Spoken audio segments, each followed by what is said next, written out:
In God of War 3, the entire tragedy of Kratos' story is that he knows neither. He doesn't understand Zeus and he sure as hell doesn't understand himself. And that's why this game doesn't just feel like an action hack and slash from 2010. It feels like you're playing through a Greek epic in real time. When this game dropped, it wasn't just a PS3 flex, it was a statement. Cinematic set pieces that still outshine half of modern gaming. Combat that has equal parts poetry and bloodshed, and a story that pulls straight from the DNA of Greek tragedy, including rage, betrayal, violence, and fate.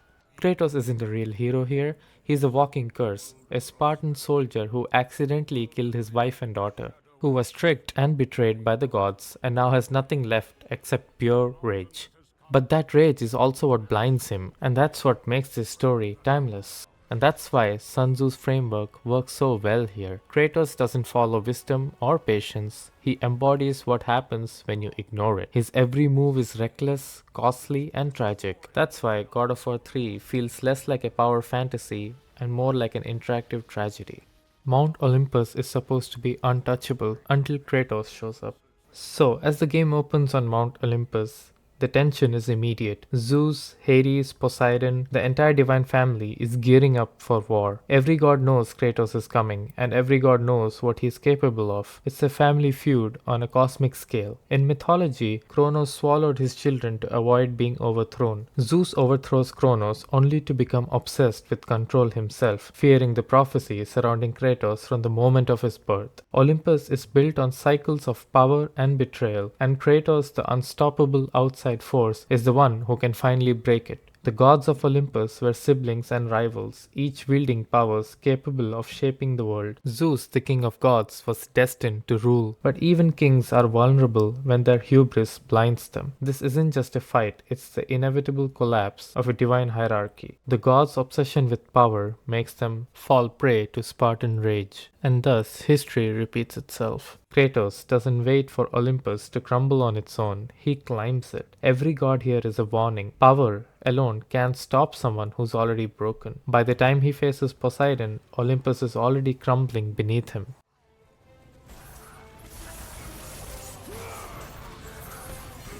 And this game takes that literally. Right at the very start, you're thrown into one of the best boss fights in the entire series. You challenge me, mortal? The god of Olympus? With Gaia fighting alongside you. It's basically a 2v1 right out the gate. The fight is chaos, with water flooding, titans screaming, Olympus shaking, but Kratos thrives in it. He uses the collapsing battlefield as his way up, turning destruction itself into his ladder. That's why this fight still slaps so hard. You're not just fighting a boss, you're fighting while the world is ending around you. Imagine being Poseidon here. You're literally the god of the seas, rolling up thinking it's gonna be a fair one-on-one fight, but nope. Gaia's got Kratos strapped on her like a pocket Spartan, turning it into a 2v1 from the start. And the worst part, Kratos doesn't even give you room to breathe. He's climbing on your face, ripping off your seahorses, stabbing you non-stop while Gaia's throwing hands at the same time. Poseidon never stood a chance. And then comes one of the most infamous QTEs in gaming history. You literally see through his eyes as Kratos punches him into oblivion. That's not just a boss fight. That's sadism as spectacle. And for this next part, I'll just shut up so you can enjoy it. Then prepare for your death, Poseidon.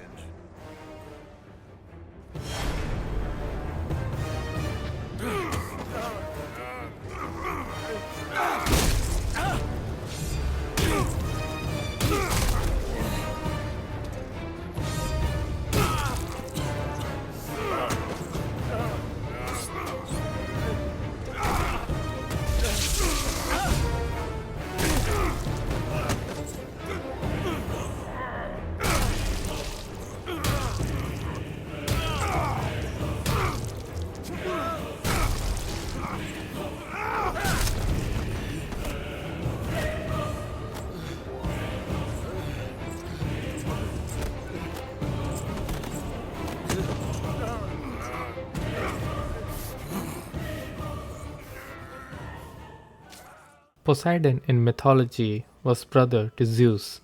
Angering him usually spelled doom for mortals. But Kratos doesn't just anger him, he straight up executes him. And when Poseidon dies, the sea floods the world, cities drown, humanity pays the price for one man's rage. That's Greek tragedy at its core. And that's the Sun Tzu irony here. Kratos takes chaos and makes it work for him. He climbs Olympus through destruction, but he misses the wisdom that opportunity in chaos is supposed to end the war, not escalate it. His victory floods the world. Next stop is the underworld, and Kratos isn't exactly here to negotiate. This fight feels heavy in every sense. You're chained together in a tug of war of souls, dragging each other around like two MMA fighters stuck in hell. It's slower, more grinding, and it sells the weight of who Hades is supposed to be, the ruler of the dead. The final kill is poetic. Kratos uses Hades' own claws to literally rip his soul out of his body. The aftermath is the collapse of the underworld, with souls spilling into the living world and the natural order of death shattered. And when has the realm of Hades ever kept Kratos? In Greek myth, Hades isn't even evil, he just rules the underworld. His helmet of invisibility made him a feared warrior, but here he goes out ugly, and Kratos killing him doesn't just kill a god, it breaks death itself. Mortals lose the sense of dying. That's insane scale when you think about it. Sun Tzu would see this as the definition of a futile victory. You win the battle, but you ruin everything else in process. By killing Hades, Kratos destabilizes both the living and the dead. This isn't strategy, it's vengeance disguised as victory. Young Kratos was so jacked he could open chest with one hand like it was nothing. Dude was basically aura farming instead of collecting orbs.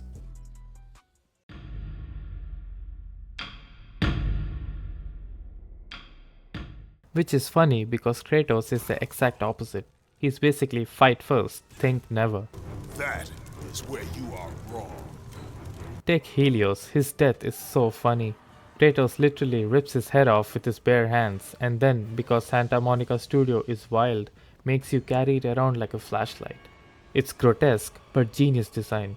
His death isn't just shock value, it becomes a mechanic in the game, and that's something God of War loves to do in their games. Then there's Hermes, the smug, fast little messenger of the gods. His whole fight is basically a chase sequence. Hermes taunts you the whole way until Kratos catches him and amputates his legs. It's savage, but also the most Kratos solution ever. Helios was literally the sun. Killing him meant extinguishing the light of the world. Hermes was the messenger and the voice of Olympus. Killing him silenced the gods. Every god Kratos kills represents more than just a body, it's ripping away a piece of the universe. So Kratos doesn't just silence them, he silences the concept themselves. Sun Tzu warned that the greatest war is the one fought without fighting. Kratos does the opposite, destroying the very foundations of civilization just to prove a point.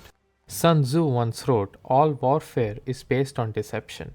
And that's the thing, Kratos doesn't do deception. He's just too straightforward and blunt in his words and in his actions. But the gods around him, they thrive on lies and manipulation. From Gaia's betrayal to Hercules and his so-called brotherhood, and the endless tricks and mind games by Zeus, deception is always the opener before the punches start flying. The Hercules fight is peak sibling rivalry drama. Hercules rolls up in full armor, salty that Kratos is stealing the spotlight as Zeus's favorite son. The whole fight feels like a wrestling match. You're smashing pillars, throwing haymakers, and Kratos ends it by turning Hercules' face into jelly by his big-ass gauntlets. Then there's Kronos, which is less of a fight and more of an entire level disguised as a boss. Kronos is a titan, father of Zeus, who famously ate his children to stop them from overthrowing him. Well, obviously that didn't work well for him. The fight is pure fun. You're climbing his body, stabbing his tendons, clipping his nails, and finally driving the blade of Olympus through his skull. Hercules in Greek myth was Zeus' strongest son, famous for his 12 labors. Him resenting Kratos is basically just Olympian fan fiction, but it works. The paranoid titan destroyed his family, just like Kratos' rage destroyed his world. These aren't random fights, they're part of the cycle of fathers and sons, of betrayal and downfall. Hephaestus, the blacksmith god, is one of the few who tries subtlety.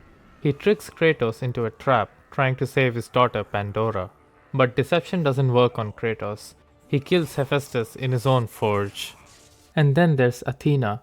She is the manipulator. She survives not as flesh, but as an idea, the goddess of wisdom and strategy. Unlike the others, she doesn't fall to his rage. She endures because she plays the long game. Athena's endurance is the key here. Sun Tzu could call her the only strategist in Olympus worth the name. She manipulates, survives, and she is proof that wisdom is stronger than raw strength, and she is the counterpoint to the blind rage of Kratos. One thing people forget about God of War 3 is how well it balances the carnage with quiet exploration. It's not just boss fights back to back. The game constantly gives you breathing space through puzzles. Statues aren't just decoration, they're levers, platforms, and traps. Huge set pieces like moving the labyrinth or manipulating giant chains make the world feel alive. Environment isn't static, it's interactive, designed to feel like you're clawing your way through a myth rather than just passing through a level.